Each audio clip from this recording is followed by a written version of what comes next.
What led to the creation of the Goggins alter ego? Well, discipline was huge, but then we always fall back on what's comfortable to us. What's comfortable for me was if it's easy for me, I'm going to do it. And so when I was going through pararescue training, I ran up against an obstacle that I didn't think I was going to run up, and it was the water. I fucking hated the water. But I tried hard to get over that. And I would go to the pool and I would try, but my mind wasn't strong enough. David Goggins, even with all the discipline, I didn't have that next fucking level. When you're truly committed to something, not like where you I want to be a doctor, but when I run into this roadblock, I don't want to be a doctor. No, I'm going to be a doctor come hell and high water. I needed that kind of commitment. And David Goggins didn't know about that commitment.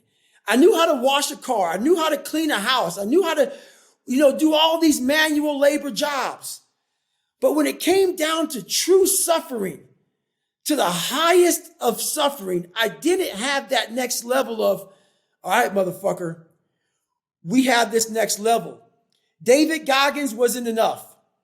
So I went into my mental lab and realized, but I want to be great, but I don't have greatness in me.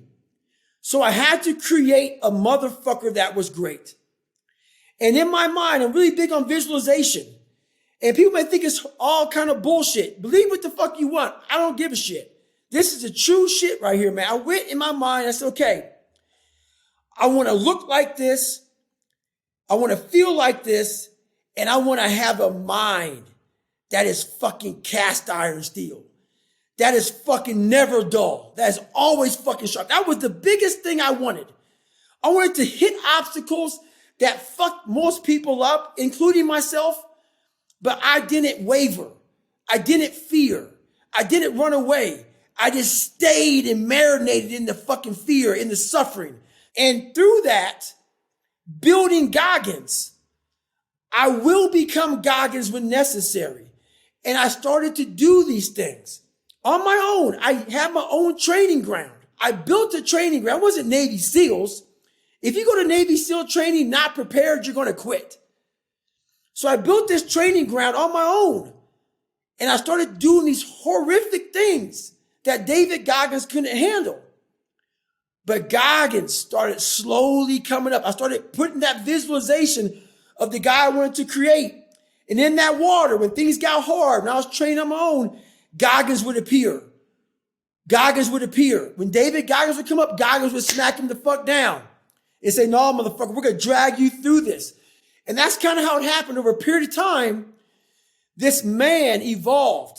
Goggins became the guy that can withstand all kind of torture and pain and keep coming after you. And that's where that next step with evolution became. And speaking of Goggins appearing when you need him, in the book you talk about the Moab 240, this 240-mile race in Utah. You talk about this elevation gain of over 31,000 feet. You're 200 miles or so into the race. And I believe this was in 2020. But there was a time where I think you describe it. You went in porta potty or something. David went in, Goggins came out. Yeah, man. So like I said, nothing's permanent. Nothing's permanent. That's why I'm always big on you have to keep what you want to be in the front of your mind, because you're going to always lose it within the suffering. And suffering, people always hear me say suffering. It's not just physical, man. There's so many forms of suffering out here. It's not even funny. And most of them are not physical. Most of them are psychological. So I'm going through this race. I get to mile 200 of my second Moab, and I'm doing well, but I'm in extreme pain, man. My fucking ass is raw. My damn feet are broken. I have 6 layers of tape on my, it's just, I'm jacked, man. I have 40 miles to go. I'm having this woe is me. Why the fuck am I out here? I'm at high elevation. I can't breathe real well. Everything's wrong. So I'm with my pacer. His name is Mike. And I see this porta potty of sorts. And I'm like, I just need to get off the fucking course. So I lie to Mike. I'm like, hey, man, I got to go to the bathroom.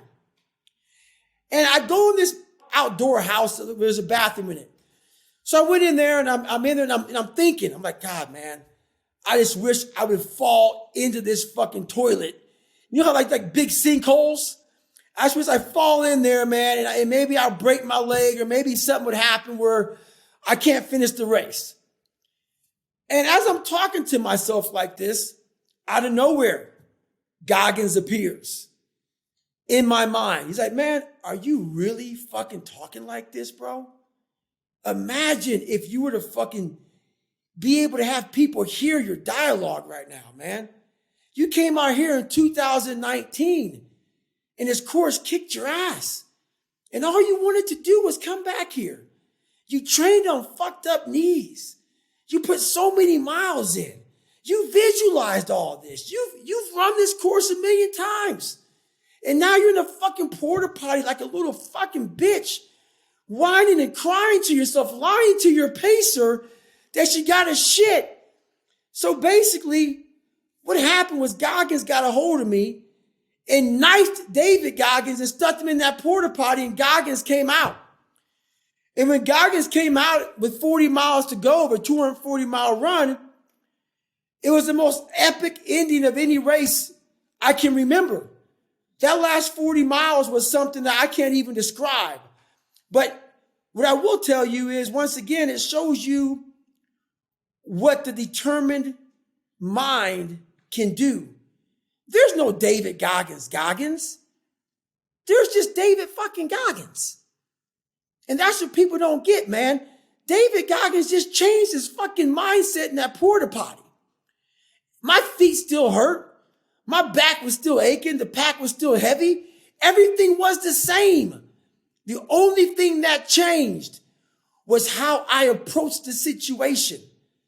I no longer wanted to be a victim of that race, a victim in my mind. I wanted to dominate when most people would refuse to dominate. I wanted to dominate under the most harsh environment. And that's what happened.